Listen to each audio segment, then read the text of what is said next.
ಇತಿಹಾಸ ಪುಟಗಳಲ್ಲಿ ಬರೆದಿಡುವಂತಹ ಒಂದು ದಿನ.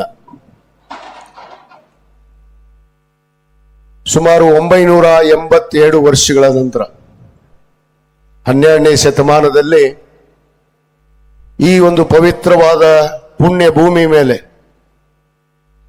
ಬಸವಾದಿ ಪ್ರಮುಖರು ನಾವು ಇತಿಹಾಸ ಪುಟಗಳಲ್ಲಿ ಓದಿರುವಂತಹ ಬಸವಾದಿ ಶರಣರನ್ನು ಸುಮಾರು 700ಕ್ಕೂ ಹೆಚ್ಚು ಜನ ಶರಣರು ಅಂದು ಕೂಡಲ ಸಂಗಮದಲ್ಲಿ ಈ ಒಂದು ಪವಿತ್ರವಾದ ಭೂಮಿ ಮೇಲೆ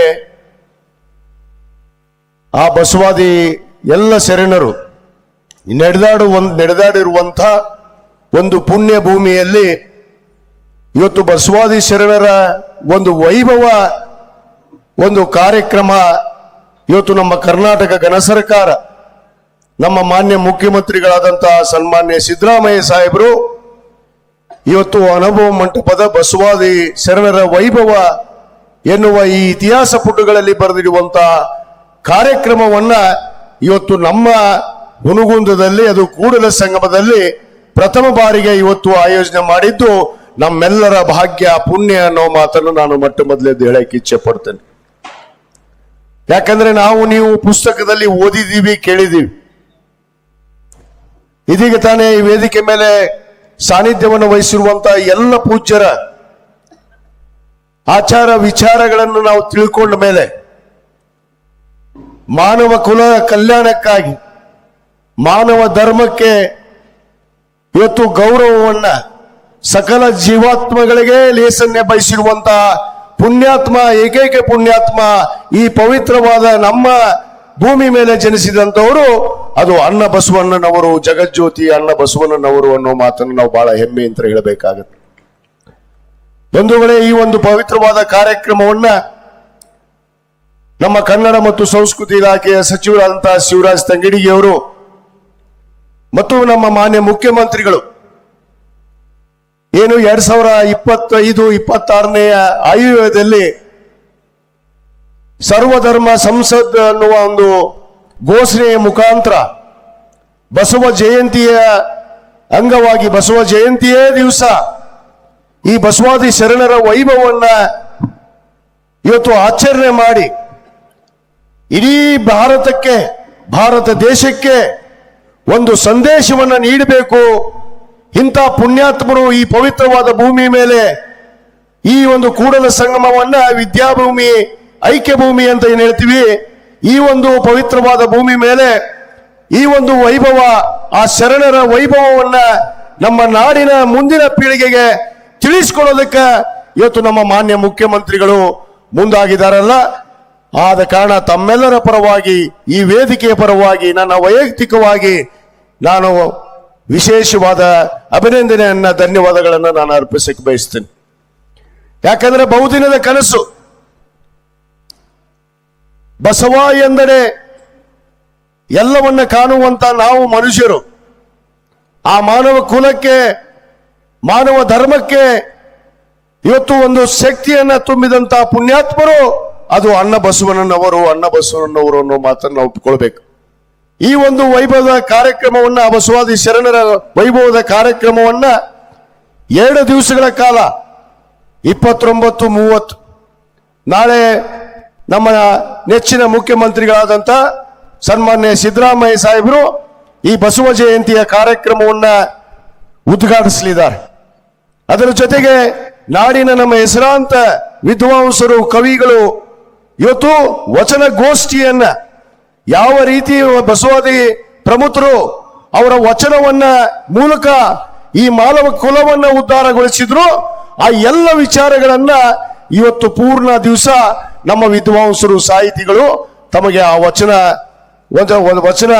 ಗೋಷ್ಠಿಯ ಮುಖಾಂತರ ತಮಗೆ ತಿಳಿಬಯಸ್ತಾ ಇದ್ದಾರೆ.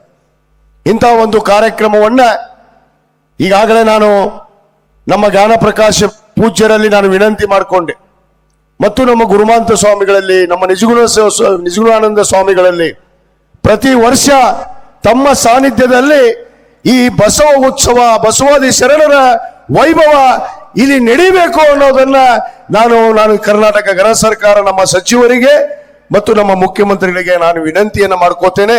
ಪ್ರತಿ ವರ್ಷ ಕೂಡಲ ಸಂಗಮದಲ್ಲಿ ಈ ಬಸವಾದ ಶರಣರ ವೈಭವ ನಡಿಬೇಕು ಅಂದಾಗ ಇವತ್ತು ನಮ್ಮ ಆಚಾರ ಅಣ್ಣ ಬಸವಣ್ಣನವರ ಆಚಾರ ವಿಚಾರಗಳನ್ನ ನಾವು ಈ ನಾಡಿಗೆ ಸಂದೇಶವನ್ನು ಕೊಡೋದಕ್ಕೆ ಮಾತ್ರ ಸಾಧ್ಯ. ಯಾಕಂದ್ರೆ ಬಸವಣ್ಣ ಅನ್ನೋ ಹೆಸರನ್ನ ಎಲ್ಲರೂ ಇಟ್ಕೊಂತಾರೆ, ಎಲ್ಲರೂ ಬಾಯಲ್ಲಿ ಆಡ್ತಾರೆ. ಆದ್ರೆ ಆ ಬಸವ ತತ್ವದ ಬಸವಣ್ಣನ ಅನುಯಾಯಿಗಳಾಗಿ ನಡೆಯುವಂಥವ್ರು ಇಲ್ಲಿ ಬಹಳ ಕಷ್ಟವಾಗಿದೆ. ಯಾಕಂದ್ರೆ ಬಸವಣ್ಣನನ್ನ ಎಲ್ಲರೂ ಕೂಡ ಒಪ್ಕೋಬೇಕು. ಸಕಲ ಜೀವಾತ್ಮಗಳಿಗೆ ಲೇಸನ್ನು ಬಯಸಿದಂತ ಬಸವಣ್ಣನವರು ಯಾವುದೇ ಧರ್ಮ ಜಾತಿ ಮತ ಅವನ್ನದೇ ಕಾಯಕದಲ್ಲಿ ಇವತ್ತು ದಾಸೋಹದಲ್ಲಿ ಇವತ್ತು ವರ್ಗರಹಿತ ಇವತ್ತು ಧರ್ಮವನ್ನ ನಿರ್ಮಾಣ ಮಾಡಿದಂತ ಶಕ್ತಿ ಅದು ಅಣ್ಣ ಬಸವಣ್ಣನವರಿಗೆ ಒಬ್ಬರಿಗೆ ಇದೆ ಅನ್ನೋ ಮಾತನ್ನ ನಾವು ಇವತ್ತು ಹೆಮ್ಮೆ ಅಂತ ಹೇಳಬೇಕಾಗತ್ತೆ. ಅದಕ್ಕೆ ನಾವು ಇಲ್ಲಿ ಒಂದು ಮಾತನ್ನ ನಾವು ಒಪ್ಕೊಳ್ಳೇಬೇಕು. ಏನು ನಾವು ಬುದ್ಧ ಬಸವ ಅಂಬೇಡ್ಕರ್ ಅಂತ ಹೇಳ್ತೀವಿ. ಯಾಕೆ ಬುದ್ಧ ಬಸವ ಅಂಬೇಡ್ಕರ್ ಅವರನ್ನ ನಾವು ನಮ್ಮ ಆತ್ಮಸಾಕ್ಷಿಯಾಗಿ ಒಪ್ಕೋತೀವಿ ಅಂದ್ರೆ ಆ ಮಾನವ ಕುಲಕ್ಕೆ ಒಂದು ಶಕ್ತಿಯನ್ನ ಒಂದು ಸ್ವಾಭಿಮಾನವನ್ನ ನೀಡಿದಂತ ಪುಣ್ಯಾತ್ಮರು ಅದು ಬುದ್ಧ ಬಸವ ಅಂಬೇಡ್ಕರ್ ಅವರನ್ನೋ ಮಾತನ್ನು ಕೂಡ ನಾವು ಬಹಳ ಹೆಮ್ಮೆ ಅಂತ ಹೇಳಬೇಕಾಗತ್ತೆ. 12ನೇ ಶತಮಾನದಲ್ಲಿ ಅಣ್ಣ ಬಸವಣ್ಣನವರು ಇವತ್ತೇನು ಸಮಾನತೆಯನ್ನ ಅಹಿಂಸೆಯನ್ನ ಸಹಿಸದೆ ಎಲ್ಲರಿಗೂ ಕೂಡ ಸಮಾನತೆಯನ್ನು ಕೊಟ್ಟು ಇವತ್ತು ಸುಮಾರು 770 ಶರಣರನ್ನ ಇವತ್ತು ಅನುಭವ ಮಂಟಪದಲ್ಲಿ ಸನ್ಮಾನ್ಯ ಅಲ್ಲಮ ಪ್ರಭುಗಳ ಅವರ ಅಧ್ಯಕ್ಷತೆಯಲ್ಲಿ ಇವತ್ತು ಏನೋ ಒಂದು ಫಸ್ಟ್ ಪಾರ್ಲಿಮೆಂಟ್ ನಮ್ಮ ದೇಶದಲ್ಲಿ ನಡೆದಿತ್ತು. ಅದು ಇವತ್ತಿಗೂ ಕೂಡ ನಾವು ಇವತ್ತು ಸಂಸದ ಏನು ಸಂವಿಧಾನ ಮತ್ತು ನಮ್ಮ ಸಂಸದಗಳಲ್ಲಿ ನಾವು ಮಾತಾಡುವಂತ ಒಂದು ಹಕ್ಕನ್ನ ನೀಡಿದಂಥವ್ರು ಇವರೆಲ್ಲ ಪುಣ್ಯಾತ್ಮರು. ಆದ ಕಾರಣ 12ನೇ ಶತಮಾನದಲ್ಲಿ ಅಣ್ಣ ಬಸವಣ್ಣನವರು ಏನು ಸಮಾನತೆಯನ್ನು ಘೋಷಣೆ ಮಾಡಿದ್ರು ಅದನ್ನ ಪ್ರತಿಪಾದಿಸಿ ಇವತ್ತು ಅಕ್ಷರ ಸಹ ಅದನ್ನ ನಮ್ಮ ಸಂವಿಧಾನದಲ್ಲಿ ಇವತ್ತು ನಮ್ಮ ಸಂವಿಧಾನ ಶಿಲ್ಪಿ ಭಾರತ ರತ್ನ ಡಾಕ್ಟರ್ ಬಾಬಾ ಸಾಹೇಬ್ ಅಂಬೇಡ್ಕರ್ ಅವರು ಇವತ್ತು ನಮಗೆ ಅದರ ದಾರಿಯಾಗಿ ಇವತ್ತು ದಾರಿದೀಪ ಆಗಿ ನಮಗೆ ಸಂವಿಧಾನವನ್ನು ಕೊಟ್ಟಿದ್ದಾರೆ ಬಂಧುಗಳೇ. ಆದ ಕಾರಣ ಇನ್ನು ಹೆಚ್ಚಿಗೆ ಸಮಯನ ನಾನು ತೆಗೆದುಕೊಳ್ಳೋದಿಲ್ಲ. ಈಗಾಗಲೇ ಪೂಜ್ಯರು ಎಲ್ಲರೂ ಮಾತಾಡಿದ್ದಾರೆ. ನಮ್ಮ ವಿದ್ವಾಂಸರು ಕವಿಗಳು ಗೋಷ್ಠಿ ಮುಖಾಂತರ ತಮ್ಮ ಎಲ್ಲರಿಗೂ ಕೂಡ ಆ ವಚನ ಸಾಹಿತ್ಯದ ಬಗ್ಗೆ ಇವತ್ತು ತಮಗೆಲ್ಲರಿಗೂ ಅನೇಕ ವಿಚಾರಗಳನ್ನ ತಮಗೆ ದಾರಿ ಎಳೆಯಲಿದ್ದಾರೆ. ಆದ ಕಾರಣ ಈ ಕಾರ್ಯಕ್ರಮವನ್ನ ನಾನು ಬಹುದಿನದಿಂದ ನಮ್ಮ ಈ ಬಸವಾದಿ ಶರಣರ ವೈಭವ ಇಲ್ಲಿ ಕೂಡಲ ಸಂಗಮದಲ್ಲಿ ಆಗಬೇಕು ಅಂತೇಳಿ ನಾನು 2017-18 ಅಂದಿನ ನಮ್ಮ ಮುಖ್ಯಮಂತ್ರಿಗಳಂತ ಸನ್ಮಾನ್ಯ ಸಿದ್ದರಾಮಯ್ಯ ಸಾಹೇಬರಿಗೆ, ಇಂದಿನ ಮುಖ್ಯಮಂತ್ರಿಗಳು ಅವರೇ, ಬಸವ ತತ್ವದ ಏಕೈಕ ಯಾರಾದ್ರೂ ಒಬ್ರು ಮುಖ್ಯಮಂತ್ರಿ ನಮ್ಮ ಕರ್ನಾಟಕದ ರಾಜ್ಯದಲ್ಲಿ ಅದು ಬಂದಿದ್ರೆ ಅದು ಸನ್ಮಾನ್ಯ ಸಿದ್ದರಾಮಯ್ಯ ಸಾಹೇಬರು ಅನ್ನೋ ಮಾತನ್ನ ಬಹಳ ಹೆಮ್ಮೆ ಅಂತ ನಾನು ಹೇಳಕ್ ಇಚ್ಛೆ ಪಡ್ತೇನೆ. ಯಾಕಂದ್ರೆ ಅವ್ರು ಮಾತೆತ್ತಿರು ಹೇಳ್ತಾ ಇರ್ತಾರೆ, ನಾನು ಬಸವಾದಿ ಶರಣರ ಅನಿವಾಯಿ ಅಂತ ಹೇಳ್ತಿರ್ತಾರೆ. ನೀವು ಅನೇಕ ಸಂದರ್ಭದಲ್ಲಿ ಕೇಳಿರ್ಬೇಕು. ಅದರ ತಕ್ಕ ನಡೆಯುವಂತ ಒಬ್ಬ ಮುಖ್ಯಮಂತ್ರಿಗಳು ಇವತ್ತು ನಮಗೆ ಸಿಕ್ಕಿದ್ದು ಬಹಳ ಪುಣ್ಯ. ಅವರು 17ರಲ್ಲೇ ನನಗೆ ಅನುಮತಿಯನ್ನು ಕೊಟ್ಟಿದ್ರು. ಕನ್ನಡ ಮತ್ತು ಸಂಸ್ಕೃತಿ ಇಲಾಖೆಯಿಂದ ಅಂದಿನ ಸಚಿವರು 20 ಲಕ್ಷ ರೂಪಾಯಿ ಅನುದಾನವನ್ನು ಕೂಡ ನೀಡಿದ್ರು ಈ ಕಾರ್ಯಕ್ರಮವನ್ನು ಮಾಡಬೇಕು ಅಂತೇಳಿ.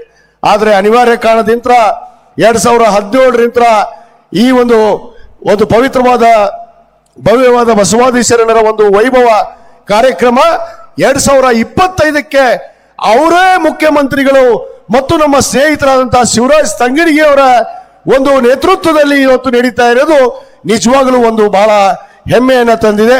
ಈ ಒಂದು ಕಾರ್ಯಕ್ರಮ ಪ್ರತಿ ವರ್ಷ ನಮ್ಮ ಕೂಡಲ ಸಂಗಮದಲ್ಲಿ ನಮ್ಮ ಮಂತ್ರಿಗಳು ಹೇಳ್ತಾ ಇದ್ರು, ಈ ಬಸವಣ್ಣನವರನ್ನ ಕೇವಲ ಕೂಡಲ ಸಂಗಮಕ್ಕೆ ಸೀಮಿತ ಮಾಡಬೇಡ್ರಿ, ನಾವು ಎಲ್ಲ ಜಿಲ್ಲೆಗಳಲ್ಲಿ ಈ ಕಾರ್ಯಕ್ರಮಗಳನ್ನ ಆಯೋಜಿಸ್ತೀವಿ ಅಂತ ಹೇಳಿ ನಮ್ಮ ಸಚಿವರು ಈಗ ತಾನೇ ಹೇಳ್ತಾ ಇದ್ರು. ಬಹಳ ಸಂತೋಷ ಸರ್, ತಾವು ಎಲ್ಲ ಜಿಲ್ಲೆಯಲ್ಲಿ ಆಯೋಜನೆ ಮಾಡ್ರಿ. ಆದ್ರೆ ಬಸವಾದಿ ಶರಣರ ವೈಭವ ಕಾರ್ಯಕ್ರಮವನ್ನ 2 ದಿವಸಗಳ ಕಾಲ ನಮ್ಮ ಕೂಡಲ ಸಂಘದಲ್ಲೇ ಆಗಬೇಕು ಅನ್ನೋದನ್ನು ನಾನು ಒತ್ತಾಯವನ್ನು ಈ ವೇದಿಕೆ ಮುಖಾಂತರ ನಾನು ಮಾನ್ಯ ಸಚಿವರಲ್ಲಿ ಮಾಡ್ತಾ ತಮಗೆಲ್ಲರಿಗೂ ಈ ಕಾರ್ಯಕ್ರಮಕ್ಕೆ ಬಹುತೇಕ ಬಹಳ ಮಂದಿ ಹೇಳ್ತಾ ಇದ್ರು ನನಗೆ,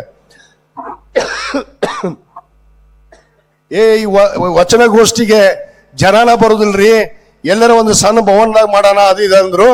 ಆದ್ರೆ ನಾನು ವಿಶೇಷವಾಗಿ ನನ್ನ ಮತಕ್ಷೇತ್ರದ ಗುರು ಹಿರಿಯರಿಗೆ, ತಾಯಂದಿರಿಗೆ, ಯುವಕರಿಗೆ ನಾನು ಅಭಿನಂದನೆಯನ್ನ ಧನ್ಯವಾದಗಳು ಸಲ್ಲಿಸ್ತೀನಿ. ಈ ವಚನಗೋಷ್ಠಿಯ ಕಾರ್ಯಕ್ರಮದಲ್ಲಿ ಕೂಡ ತಾವೆಲ್ಲ ಬಂದು ಸಾಕ್ಷಿಯಾಗಿದ್ದೀರಿ. ತಮಗೆ ಅನಂತ ಕೋಟಿ ಧನ್ಯವಾದಗಳನ್ನ ನಾನು ಅರ್ಪಿಸಿ ಈ ವಚನಗೋಷ್ಠಿಯ ಕಾರ್ಯಕ್ರಮ ಮುಂದುವರಿಯಲಿ. ನಾಳೆ ಕೂಡ ಮಾನ್ಯ ಮುಖ್ಯಮಂತ್ರಿಗಳು ಬೆಳಗ್ಗೆ 11 ಗಂಟೆಗೆ ಈ ಕಾರ್ಯಕ್ರಮವನ್ನು ಉದ್ಘಾಟಿಸಲಿದ್ದಾರೆ.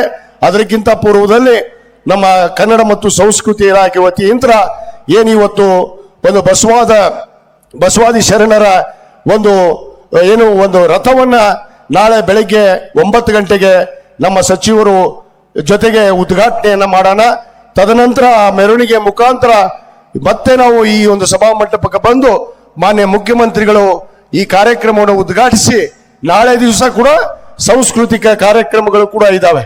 ಯಾಕಂದ್ರೆ ನಾಳೆ ನಮ್ಮ ಖ್ಯಾತ ಗಾಯಕರಾದಂಥ ಸನ್ಮಾನ್ಯ ಹಂಸಲೇಖ ಅವರು ಮತ್ತು ಖ್ಯಾತ ಗಾಯಕಿಯಾದಂಥ ಶ್ರೀಮತಿ MD ಪಲ್ಲವಿ ಅವರು ಮತ್ತು ಅನೇಕ ಚಲನಚಿತ್ರ ನಟಿಯರು ಹೀಗೆ ಒಂದು ಸಾಂಸ್ಕೃತಿಕ ಕಾರ್ಯಕ್ರಮದಲ್ಲಿ ಭಾಗವಹಿಸ್ತಾ ಇದ್ದಾರೆ. ಆದ ಕಾರಣ ನಾನು ಎಲ್ಲರಲ್ಲಿ ಮತ್ತೊಮ್ಮೆ ವಿನಂತಿ ಮಾಡ್ಕೋತೇನೆ, ನಾಳೆ ದಿವಸ ಕೂಡ ತಾವು ಬೆಳಗ್ಗೆ 9 ಗಂಟೆಗೆ ಏನು ಬಸವ ರಥ ಇವತ್ತು ಮೆರವಣಿಗೆ ಪ್ರಾರಂಭ ಆಗುತ್ತೆ, ತಾವೆಲ್ಲರೂ ಬಂದು ಆ ಕಾರ್ಯಕ್ರಮದಲ್ಲಿ ಕೂಡ ಪಾಲ್ಗೊಳ್ಳಬೇಕು. ನಾಳೆ ರಾತ್ರಿ 10 ಗಂಟೆ ಮೇಲೆ ಕೂಡ ಒಂದು ಸಾಂಸ್ಕೃತಿಕ ಕಾರ್ಯಕ್ರಮಗಳು ನಡೀತಾವೆ. ಅದಕ್ಕೆ ತಾವೆಲ್ಲರೂ ಕೂಡ ಈ ಕಾರ್ಯಕ್ರಮಕ್ಕೆ ಬಂದು ಯಶಸ್ವಿ ಮಾಡಬೇಕು ಅಂತ ಹೇಳಿ ಮತ್ತೊಮ್ಮೆ ಈ ವೇದಿಕೆ ಪರವಾಗಿ, ಸಚಿವರ ಪರವಾಗಿ, ಪೂಜ್ಯರ ಪರವಾಗಿ ನಾನು ವಿನಂತಿಯನ್ನ ಮಾಡಿಕೊಂಡು ನನ್ನ 2 ಮಾತನ್ನು ಮುಗಿಸ್ತೇನೆ. ಜೈ ಹಿಂದ್, ಜೈ ಕರ್ನಾಟಕ, ಜೈ ಬಸವ.